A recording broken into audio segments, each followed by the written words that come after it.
ढोल गवार शूद्र पसुनारी ये सब ताड़न के अधिकारी। अब उन्होंने ये बताया कि ताड़न का अर्थ होता है शिक्षित करना। गूगल तो इसका ये अर्थ बता रहा है। अब ये जो मुझे लगता है ये एक और विवाद का विषय है, तो आप इसके पीछे कैसे इसे समझाएंगे? सबसे पहली बात तो मुझे बड़ी हास्यास्पद लगती है कि जिस भारतीय दर्शन ने जब दुनिया नक्षत्रों तक नहीं पहुंची थी, ग्रहों तक नहीं पहुंची थी, तब हमारे आर्यभट्ट ने सोने की खोज की, हमारे महापुरुषों ने खगोल की संरचना कर ली, खगोल का चिंतन किया कि मंगल की स्थिति क्या है, शुक्र की स्थिति क्या है, गुरु की स्थिति क्या है, सूर्य से पृथ्वी कितनी दूरी पर है, पृथ्वी सूर्य के भी चक्कर लगाती है और अपनी धुरी पर भी चक्कर लगा रही है, अपनी धुरी पर भी घूमती है। उस देश को आज गूगल गुरु की आवश्यकता पड़ रही है। ये मतलब हास्यास्पद है कि जहां हमारे पास ऐसा विद्वान महापुरुष है, जगत गुरु जी जैसा विद्वान है, वहां गूगल गुरु की आवश्यकता पड़ रही है। गूगल कहाँ का है? गूगल एक विदेशी बेस्ड संस्था है। वो हमने जितना उसको कमांड दिया वही तो वो प्रस्तुत करता है, उसका अपना मौलिक चिंतन थोड़ी है कोई। जितना उसमें फीड किया गया है वो तो एक रटा हुआ तोता जैसा है कि तोते को आपने जो रटा दिया उसी प्रकार की गूगल की स्थिति है। हमारे यहाँ अमरकोश एक ग्रंथ है और अमरकोश में जितने भी भारतीय मतलब प्राचीन शब्द हैं उन शब्दों के अर्थ लिखे हैं। तो वहाँ पर ये ताड़न शब्द का जो अर्थ है वो ताड़नम शिक्षणम, वहाँ पे एक ताड़न का अर्थ है दंडित करना और दूसरा अर्थ है शिक्षित करना, शिक्षण देना। अब देखिए, जैसे हमारे यहाँ इंग्लिश में और संस्कृत शब्दकोश में यही अंतर है कि अंग्रेजी में जैसे कहना हो कि मैं जा रहा हूँ, आई एम गोइंग, इतना ही कहेंगे। लेकिन यहाँ पर संस्कृत शब्द में जाने के लिए बहुत सारे अर्थ हैं। अहम गच्छामि, अहम ब्रजामि, इस प्रकार के अनेक अर्थ हैं। जैसे बगीचा है उसको उद्यान भी कहते हैं, उसको आराम भी कहते हैं। तो एक प्रसंग मुझे याद आ रहा है कि गुरुदेव जब संपूर्णानंद संस्कृत विश्वविद्यालय पढ़ने गए तो वहाँ के प्रोफेसर ने गुरुजी से कहा कि विद्यार्थी एक अनुवाद करो कि बालक बगीचे में खेल रहा है। तो एक सामान्य हमारे जैसा विद्यार्थियों का वो कहेगा कि बालक आरामे रमती, बालक उद्यान में खेल रहा है, बालक उद्याने रमती। लेकिन गुरुदेव ने क्या अर्थ किया कि जैसे राम उद्यान में खेल रहा है तो गुरुदेव ने अर्थ किया उद्याने रमते रामः, है ना? अच्छा। तो आरामे रमते रामः गुरुजी ने अर्थ किया। तो संस्कृत का की यही विशेषता है। जैसे हरि शब्द है, हरि शब्द का वायु भी अर्थ है, हरि शब्द का वानर भी अर्थ है, हरि शब्द का श्री हरि विष्णु भी अर्थ है और हरि शब्द का सर्प भी अर्थ है, हरि शब्द का घोड़ा भी अर्थ है। अब ये हमें अपने विवेक से तय करना है कि किस प्रसंग की चर्चा हो रही है। अब हम छत पर खड़े होकर कहें कि बहुत अच्छा हरि प्रवाहित हो रहा है, तो अब वहाँ पर ये थोड़ी होगा कि घोड़ा प्रवाहित हो रहा है, यहाँ सर्प थोड़ी प्रवाहित हो रहा है। वहाँ हमें अपने विवेक से निर्णय लेना पड़ेगा कि हरि का अर्थ यहाँ पर वायु हो सकता है। तो उसी प्रकार यहाँ पर जो चर्चा आई है, ढोल गवार शूद्र पसुनारी, ये सब ताड़न के अधिकारी। और फिर उसके बाद जो अगली पंक्ति है, समुद्र क्या कह रहा है भगवान से, प्रभु भल कीन मोहि सिख दीनी मर्यादा पुनि तुमरी कीन्ही। वहाँ शिक्षा की चर्चा कर रहा है, सीख की, उपदेश की चर्चा कर रहा है। समुद्र देव जो चर्चा कर रहे हैं वो शिक्षा की चर्चा कर रहे हैं, शिक्षण की चर्चा कर रहे हैं। तो हमें किसी भी प्रसंग के पूर्व और पर पक्ष पर विचार करके तब उसका मूल अर्थ हम समझ सकते हैं।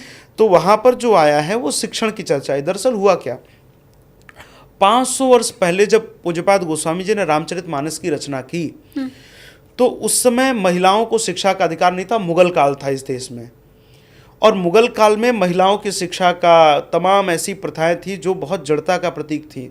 उनको तमाम कुरीतियों में रखा जाता था। जैसे देखिए, वर्तमान सरकार को अभिनंदन देना चाहिए, बहुत सारे ऐसे प्रकरण हुए। आप देखिए ट्रिपल तलाक इसी सरकार ने बंद किया।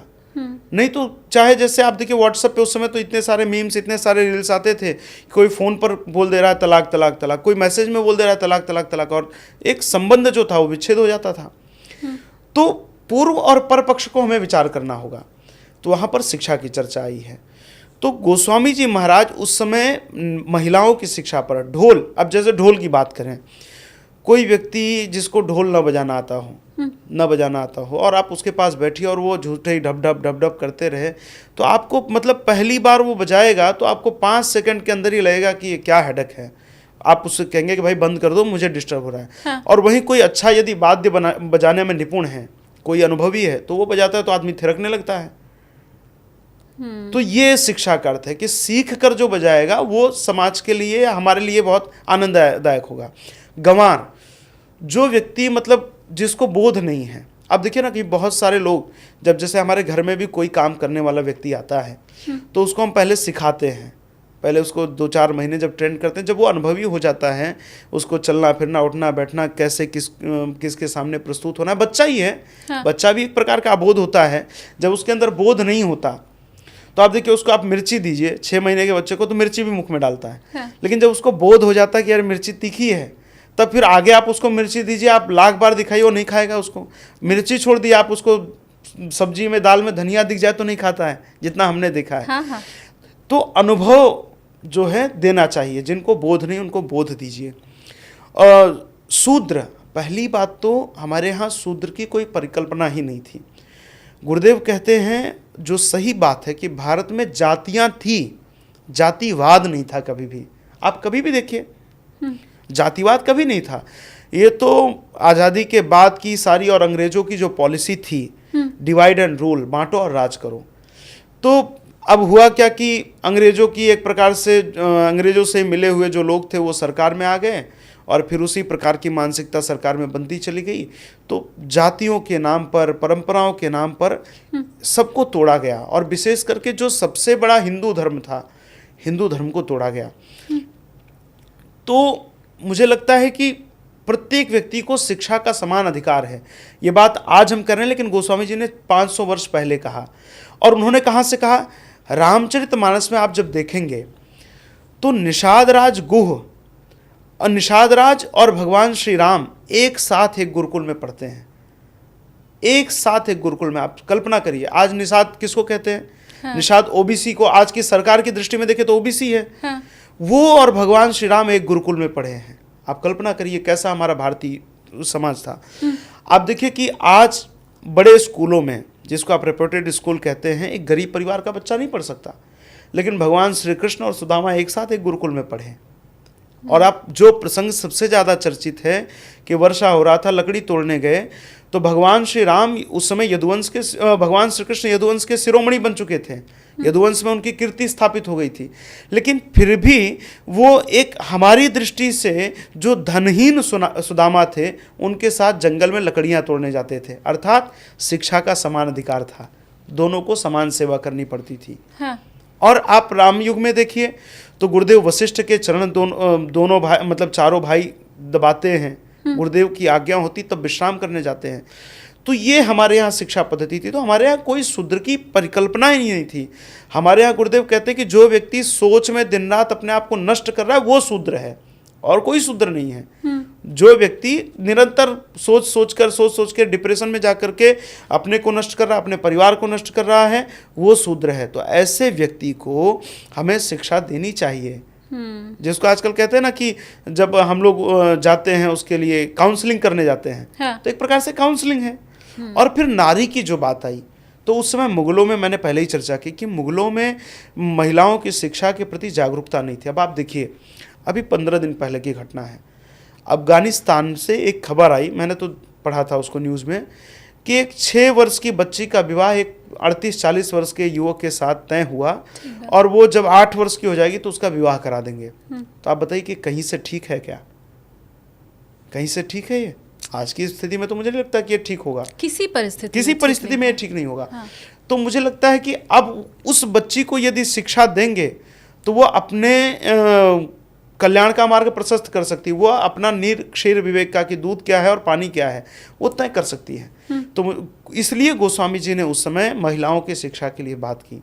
तो मुझे लगता है कि इसमें इतनी चर्चा करने की आवश्यकता नहीं है। प्रत्येक व्यक्ति को सनातन धर्म, आज दुनिया सनातन की ओर आकर्षित हो रही है, और हमारे यहाँ ही जो कुछ बैठे हुए हैं वो सनातन के लिए लगातार उंगलियां उठाते हैं। वो वही लोग हैं जिनको पड़ोसी को पापा कहना अच्छा लगता है, अपने पापा को पिताजी नहीं कहते वो जी। तो वही स्थिति है।